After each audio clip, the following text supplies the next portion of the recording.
میں بار بار بیان میں ایک بات کہتا ہوں کہ کافر کے پروپیگنڈے سے متاثر نہیں ہونا چاہیے، اس کے لیبل سے متاثر نہیں ہونا چاہیے۔ وہ عنوان بہت اچھے لگاتا ہے۔ زہر کسی کو کھلانے کے دو طریقے ہوتے ہیں، ایک یہ کہ آپ بھی یہ بتائیں کہ یہ زہر ہے، کھا لو۔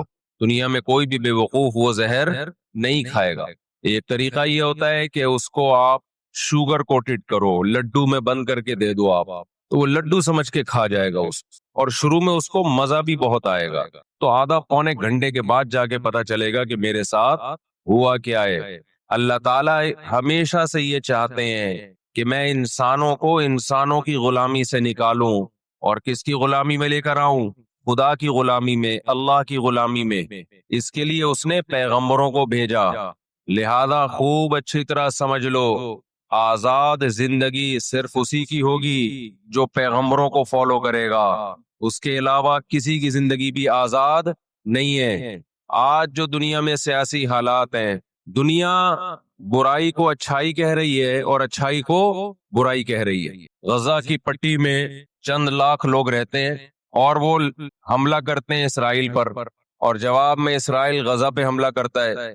دنیا کی آنکھوں میں دھول جھونکی جا رہی ہے اور کہا جا رہا ہے پہل کس نے کی ہے؟ مغربی میڈیا جو ظلم دکھا رہا ہے نا اس وقت فلسطین میں جو ظلم ہو رہا ہے، حالانکہ وہ بہت کم دکھا رہا ہے، وہی انسان کے ہوش اڑانے کے لیے کافی ہے۔ اس طرح معصوم بچوں کو قتل کیا جا رہا ہے۔ جب آپ ان لوگوں سے پوچھتے ہیں کہ یہ اسرائیل کیا کر رہا ہے، تو جواب میں کہتے ہیں کہ پہل کس نے کی ہے؟ شاعر کا ایک شعر ہے نا، وہ قتل بھی کرتے ہیں تو چرچا نہیں ہوتا، ہم آہ بھی کرتے ہیں تو ہو جاتے ہیں بدنام۔ یہ پہل غزہ کی طرف سے نہیں ہوئی ہے، یہ فلسطینیوں کی طرف سے نہیں ہوئی ہے۔ ہم نے دنیا میں بڑے بڑے منجن بکتے ہوئے دیکھے ہیں، مجھے افسوس اس پر ہوتا ہے۔ ہماری کرکٹ ٹیم انڈیا میں جب اس نے فلسطینیوں کے حق میں آواز اٹھائی تو بہت سے ہندوؤں نے ان کے خلاف احتجاج کیا۔ ساری دنیا کو معلوم ہے کہ اس جنگ میں صحیح کون ہے اور غلط کون ہے، ساری دنیا کو دو اور دو چار کی طرح معلوم ہے یہ بات۔ لیکن دنیا کی وہ عظیم طاقتیں جو صبح و شام ہمیں تہذیب سکھاتی ہیں، ہمیں دہشت گرد کہتے ہیں، ہمیں دنیا کا امن خراب کرنے والا کہتے ہیں، بار بار ہمیں تانا دیتے ہیں کہ اسلام تلوار سے پھیلا ہے، بار بار ہمیں دہشت گرد اور چیکنگ کتنی ہوتی ہے؟ جو کوئی پاکستانی یا کوئی مسلمان جاتا ہے ان کنٹریز میں، اتنی زیادہ چیکنگ ہوتی ہے۔ آپ 40-50 سالوں کی تاریخ اٹھا کے دیکھو، آپ کو پتا چلے گا کہ یہ بڑی طاقتیں کیسے دنیا کی آنکھوں میں دھول جھونکنے کی کوشش کرتی ہیں۔ اتنا زبردست طریقے سے جھوٹ بولا جاتا ہے، اتنا زبردست، اور ایسا پروپیگنڈا کیا جاتا ہے کہ لوگ اس جھوٹ کو سچ سمجھنا شروع کر دیتے ہیں۔ مجھے اکثر ایک بات یاد آتی ہے جو میں اکثر اپنے بیانات میں بھی کہتا رہتا ہوں کہ اللہ تعالیٰ نے جو قیامت بنائی ہے نا، آخرت، بہت سے لوگ قیامت کے منکر ہیں نا، وہ کہتے ہیں مر کے مٹی ہو کے ختم ہو جاتے ہیں۔ سوال پیدا ہوتا ہے کہ دنیا میں اتنا کچھ غلط ہو رہا ہے کہ اگر اللہ نے انسانوں کو مار کے مٹی کر کے ختم کرنا تھا اور حساب و کتاب کا کوئی دن نہیں ہے، پھر معاذ اللہ، اللہ سے بڑا دنیا میں کوئی ظالم نہیں ہے۔ پھر سب سے بڑا الزام اس خدا پہ ہے جس نے اس کائنات کو بنایا کہ اللہ دنیا میں مظلوموں کو پوچھنے والا کوئی نہیں ہے، تو آخرت میں بھی اگر حساب نہیں ہے تو پھر اللہ میں اور آج کی بڑی طاقتوں میں، ظالم حکمرانوں میں فرق کیا ہو گیا؟ بتاؤ دنیا میں پورا حساب ہوتا ہے کیا؟ بولو بھائی، ہوتا ہے کیا دنیا میں پورا حساب؟ جنرل مشرف کی بہت ساری باتیں جن سے ہم متفق نہیں، کچھ باتیں بڑی خاندانی کر گیا ہوا، کچھ غلط لوگ بھی صحیح باتیں کر جاتے ہیں۔ جنرل پرویز مشرف مرحوم کی پالیسیاں، ان پالیسیوں نے پاکستان کو فائدے کے بجائے نقصان پہنچایا۔ کچھ باتیں بڑی خاندانی کر گئے جنرل مشرف۔ جب امریکہ نے دباؤ ڈالا نا کہ آپ اڈے دو اور ہم نے افغانستان پہ حملہ کرنا ہے، جنرل مشرف کی چاہت نہیں تھی اڈے دینا۔ کس کی چاہت ہوگی کہ ہم اپنے ملک میں کسی آرمی کو گھسنے دیں؟ مشرف نے ایک بات کہی، اس وقت میں نے براہ راست وہ تقریر سنی کہ یہ دنیا ڈنڈے کی زبان سمجھتی ہے، جس کے پاس ڈنڈا ہے اس کی بات سنی بھی جائے گی، سمجھی بھی جائے گی اور اس کو فالو بھی کیا جائے گا۔ یعنی اس نے بزبان حال کہہ دیا کہ ڈنڈا آپ کے پاس ہوگا، پاور ہوگی، طاقت ہوگی، تو پھر آپ جو کہو گے وہ صحیح ہے، باقی سب کیا ہے؟ غلط۔ آج دنیا نے ڈنڈے کے زور سے منوا لیا ہے دنیا سے کہ جس کو ہم صحیح کہہ رہے ہیں وہ صحیح ہے، دلائل کی دنیا میں جانے کی ضرورت نہیں ہے۔ اس وقت دنیا میں دو بڑی طاقتیں ہیں جو اس وقت تیسری ورلڈ وار کی طرف دنیا کو لے کے جا رہی ہیں۔ آپ کو پتا ہے پہلی جنگ عظیم میں کتنے لوگ ہلاک ہوئے، دوسری جنگ عظیم میں کتنے لوگ ہلاک ہوئے، اور اب جب تیسری جنگ عظیم ہوگی تو ہلاکتوں کا جو ریشو ہوگا، میں سمجھتا ہوں آدم علیہ السلام کے زمانے سے لے کر اب تک دنیا میں جتنی ہلاکتیں ہوئی ہیں وہ ایک طرف ترازو کے ایک پلڑے میں رکھتے ہیں آپ، اور یہ تیسری جنگ عظیم جو اسرائیل کی وجہ سے ہونے جا رہی ہے اس میں جو ہلاکتیں ہوں گی وہ تمام ریکارڈ توڑ دیں گی، اور اس کا ذمہ دار برطانیہ، امریکہ اور اسرائیل ہوگا، جو دنیا میں سب سے زیادہ تہذیب کے ٹھیکیدار سمجھے جاتے ہیں۔ اس لیے میرے سامنے یہ نہ کیا کرو گورے کے اخلاق بہت اچھے ہوتے ہیں، تھینک یو سے بات شروع کرتا ہے، تھینک یو پہ ختم کرتا ہے۔ یہ ان کا تھینک یو قیامت کے دن ان کو خدا کے عذاب سے نہیں بچائے گا۔ ہمارا وہ شخص جو گالی سے بات شروع کر کے گالی پہ ختم کرتا ہے، خدا کی قسم ان سے اچھا ہے، وہ دنیا میں وہ ظلم اور بربریت نہیں کرتا جو یہ لوگ کر رہے ہیں۔ بہت آج نا ایٹیٹیوڈ ان کے اخلاق، ان کی سڑکیں، ان کے روڈ، او بھائی دنیا کا خون چوس رہے ہیں یہ، اس اخلاق کا کیا کر رہے ہیں آپ نے؟ عراق میں جو بھوک سے بچوں کو مارا ہے وہ کس نے مارا ہے؟ مسلمانوں نے مارا ہے یا ان 27 اتحادیوں نے مارا ہے؟ وہ عراق اب تک اپنے پاؤں پہ کھڑا نہیں ہو پایا ہے۔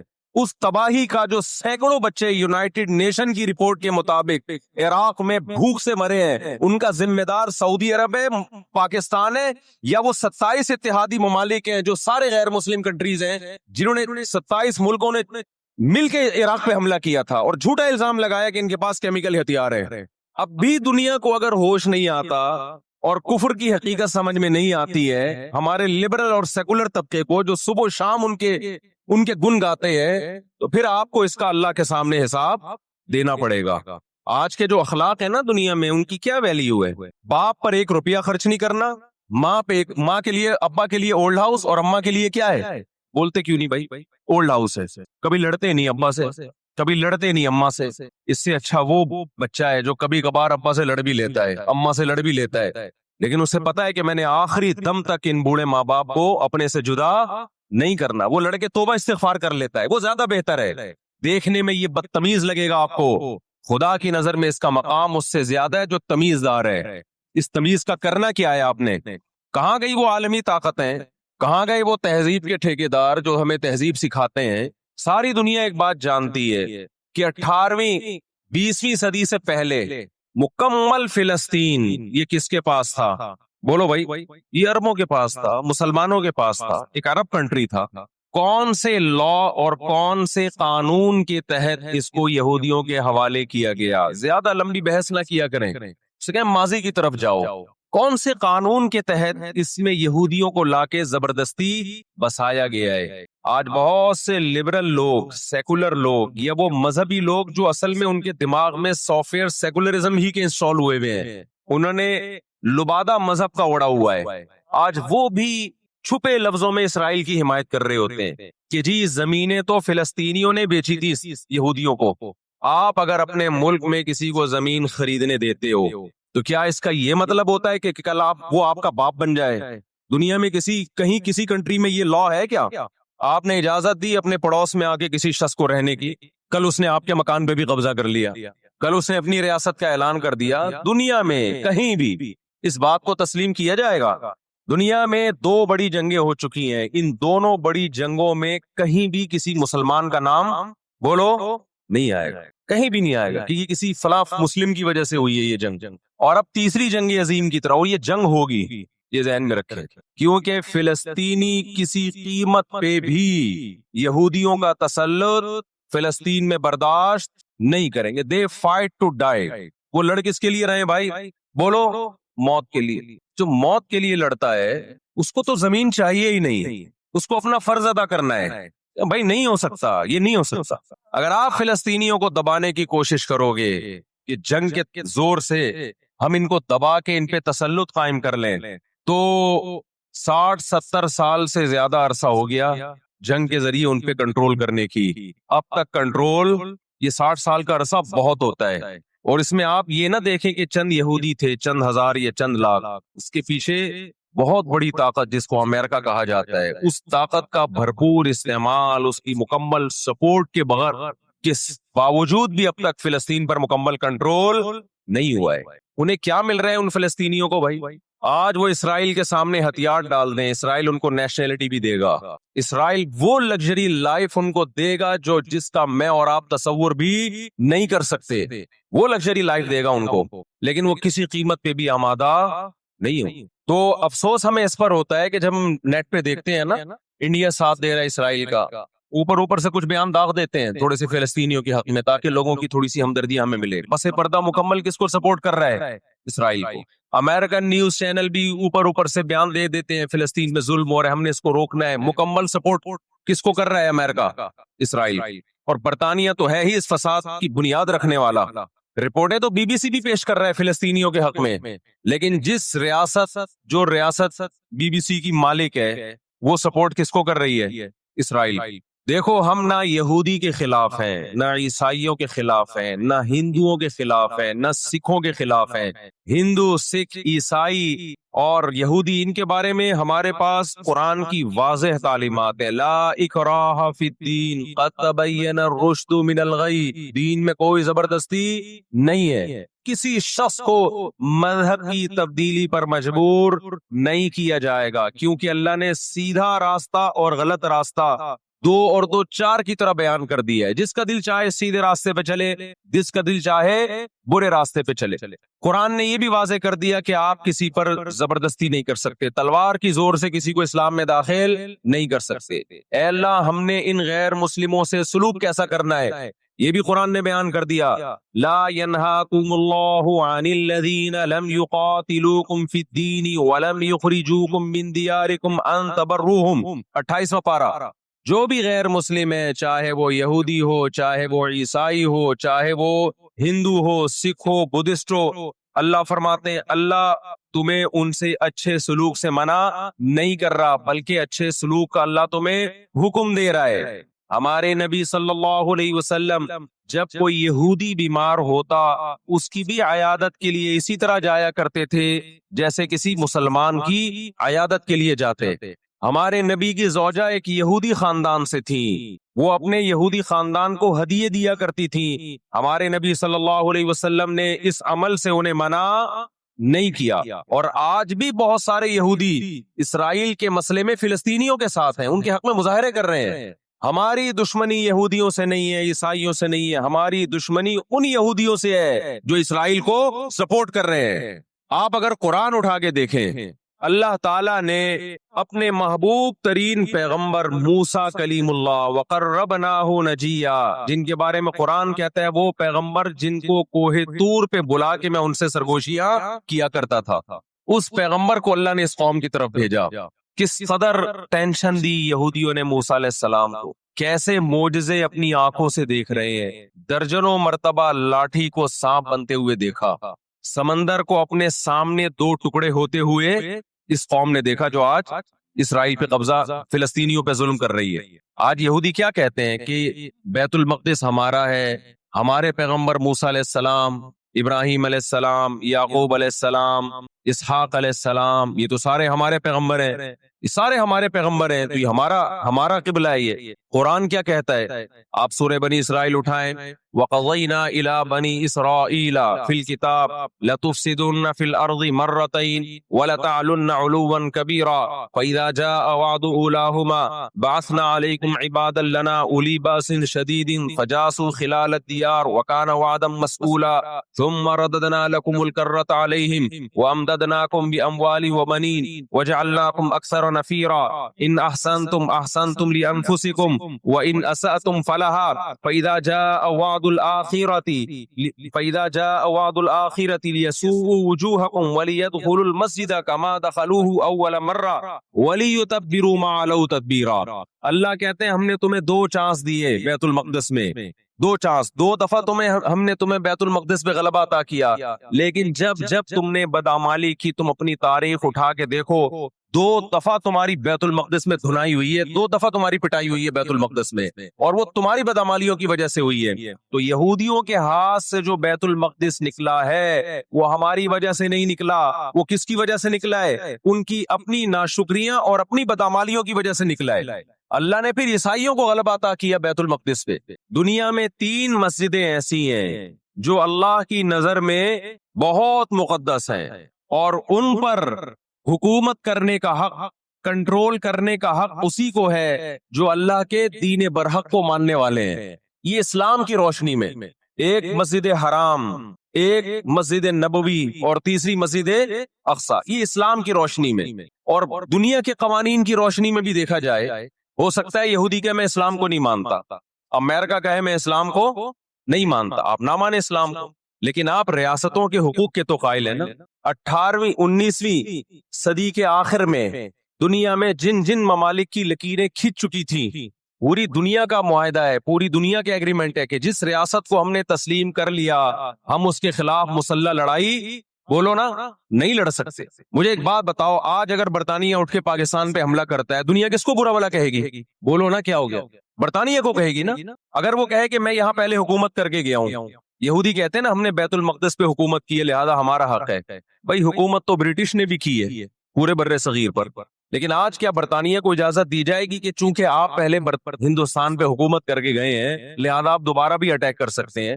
کیا دنیا کے کسی قانون میں اس کی اجازت دی جا سکتی ہے؟ یہی کہا جائے گا بھائی ونس اپون اے ٹائم، اب جب ایک کنٹری بن گیا ہے اور آپ نے اس کو ایز اے کنٹری تسلیم کر لیا ہے، دنیا نے تسلیم کر لیا ہے، اب اس کی لکیریں کھنچ چکی ہیں، اب اس سے 1 انچ بھی دنیا میں کسی کنٹری کو اس سے آگے بڑھنے کی اجازت نہیں ہوگی تو یہ بین الاقوامی لا اور بین الاقوامی قانون کی روشنی میں جرم سمجھا جائے گا۔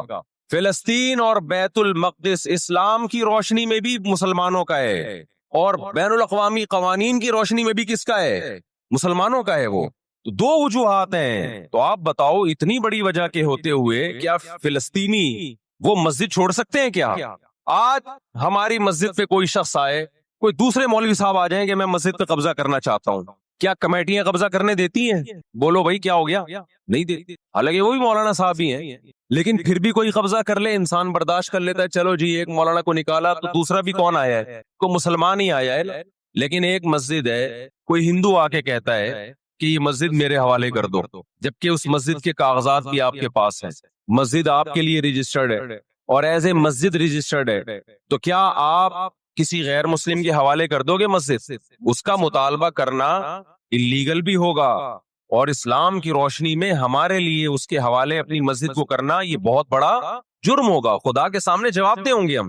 20-22 سال کی بات ہے، میری ملاقات پاکستان میں کچھ فلسطینیوں سے ہوئی، ہم نے ان سے پوچھا کہ کیا کہانی ہے یہ فلسطین کے حالات کیا؟ انہوں نے کہا ہم کسی قیمت پہ بھی 1 انچ بھی یہودیوں کے حوالے نہیں چھوڑیں گے، لن نترک شبرا للذل، ذلت کے لیے 1 بالش بھی ہم ذلیل ہو کر 1 بالش زمین بھی ان کے حوالے نہیں کریں گے ہم۔ تو وہ تو کٹنے کے لیے تیار بیٹھا ہے بھائی، وہ تو کٹنے کے لیے تیار بیٹھا ہے۔ کسی نے بڑی پیاری بات کہی ہے، لوگ کہتے ہیں نا کہ ہم سب فلسطین جو ہے وہ یہودیوں کے کنٹرول میں ہے، بعض لوگ سادہ ہوتے ہیں بات بڑی گہری کہہ جاتے ہیں۔ اس نے کہا بات یہ ہے کہ صرف آزاد دنیا میں فلسطین ہی ہے، باقی چاہے وہ مسلم کنٹریز ہوں یا غیر مسلم سب کس کے کنٹرول میں ہے؟ بولتے کیوں نہیں؟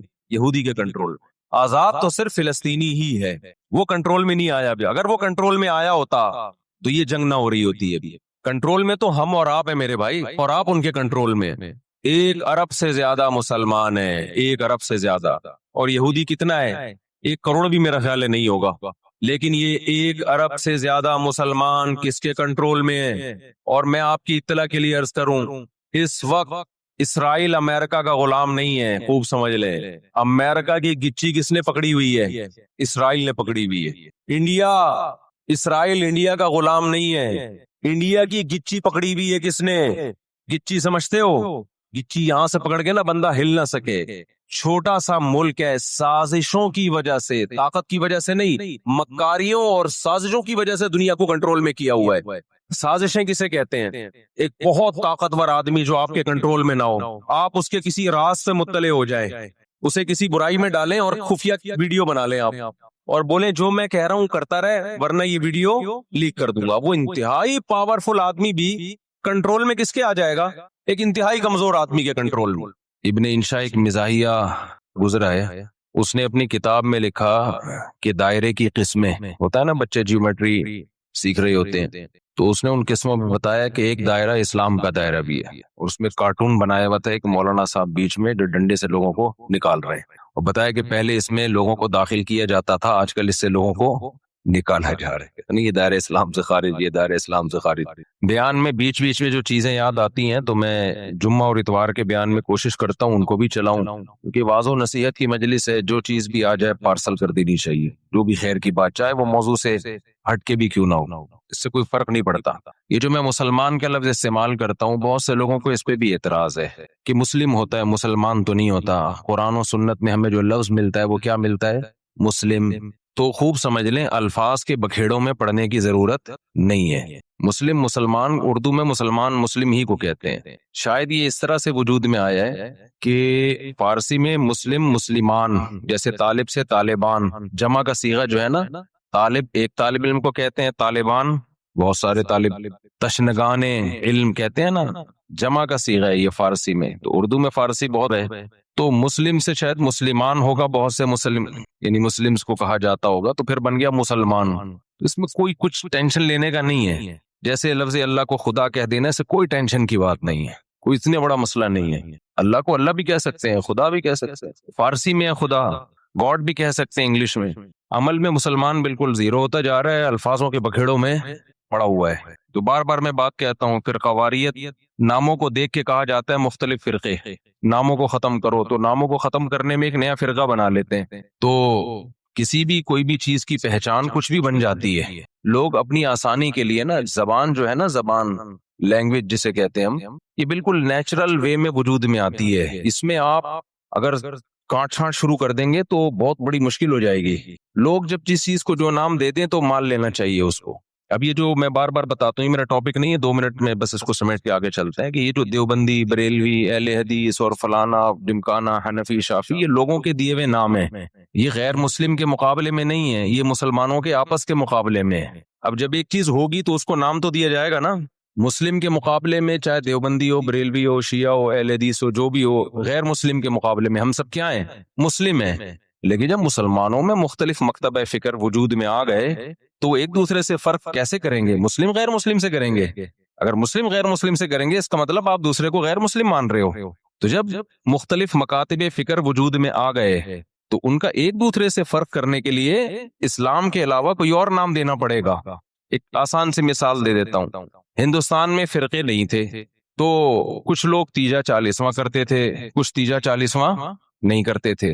اب لوگوں نے تو فرق کرنا ہے نا, تو لوگوں نے اپنی آسانی کے لیے نام دے دیا کہ یار جو نہیں کرتے ان کا تعلق زیادہ تر دیوبند کے مدرسے سے ہے, تو لوگوں نے ان کو ہائی لائٹ کر دیا کس نام سے؟ دیوبندی کے نام سے. یہ پبلک کا دیا ہوا نام ہے. اور جو تیجے 40 میں کرتے تھے وہ ایک مکتبہ فکر تھا, ان کے پاس ان کے اپنے دلائل تھے, ان سے چاہے ہم متفق ہوں یا نہ ہو, لیکن انہوں نے کچھ بنائے دلائل, ان کی رائے تھی. تو جب وہ لوگ بڑی تعداد میں آ گئے اور وہ ربیع الاول میں یہ سب کچھ کرنے لگے جو وہ کرتے ہیں, تو ایک مکتبہ فکر تھا, تو لوگوں نے اس کا نام کیا کر دیا؟ کیونکہ ان کا تعلق زیادہ تر بریلی سے تھا تو لوگوں نے خود کیا کہنا شروع کر دیا؟ بھئی یہ بریلوی ہے. اب اگر آپ کہیں نہیں ہم سب مسلم ہیں تو اس کا مطلب یہ ہوا کہ جو تیجے 40 میں نہیں کر رہے وہ بریلویوں سے فرق کے لیے لوگ ان کو نام دے مسلم.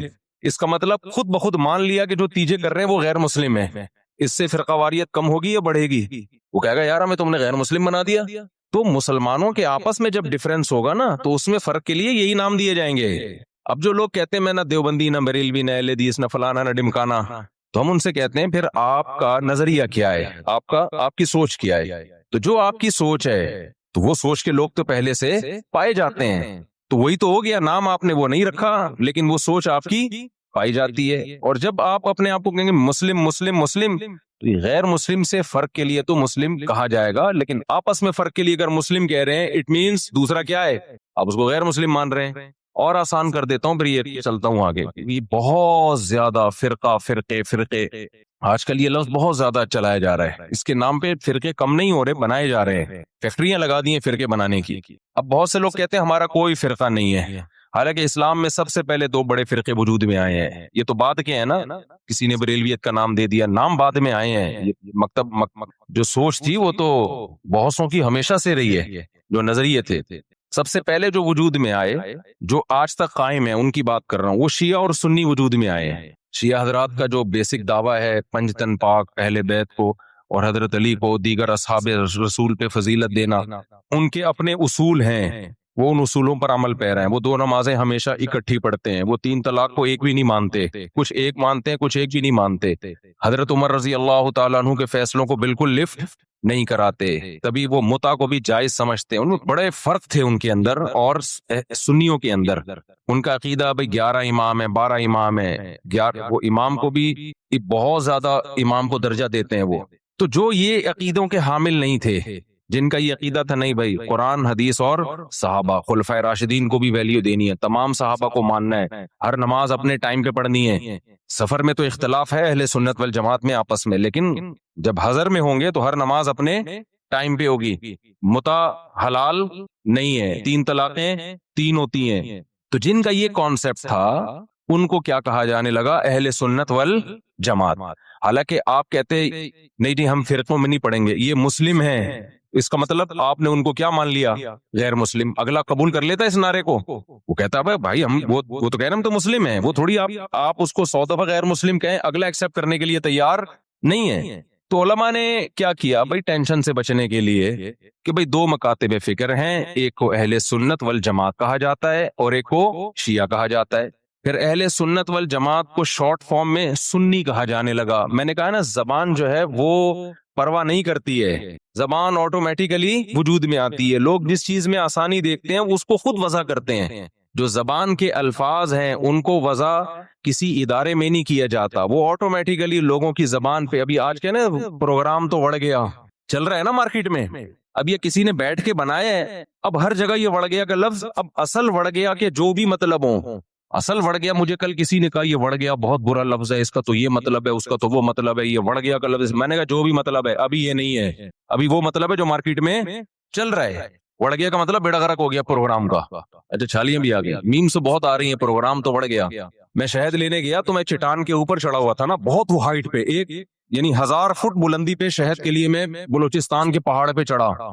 شہد کا چھتا میں نے کہا اپنے ہاتھوں سے کاٹوں گا میں، شوق ہے ہمیں اس طرح کی حرکتوں کا۔